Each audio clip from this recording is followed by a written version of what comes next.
How to log in into Act Payroll tax account.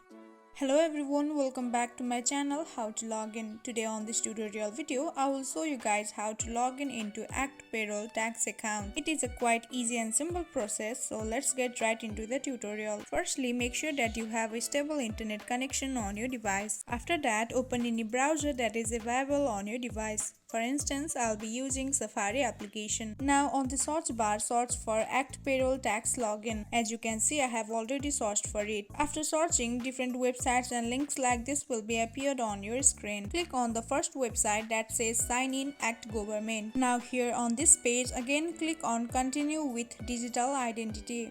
Again click on blue button that says select my gov ID. Wait for a while and now here you can see you can download the app itself in order to log in into your account, or you can also use this website in order to log in. Now assuming you have already created an account, scroll down and now you need to enter your login email in order to log in into your account. Simply enter your email ID that has been used while creating your account and tap on login option, and with that you are good to go. So in this very easy and simple process, you can log in into your Act Payroll tax account. I hope you guys found this video helpful. Thank you for watching. Don't forget to drop a like and subscribe to my channel.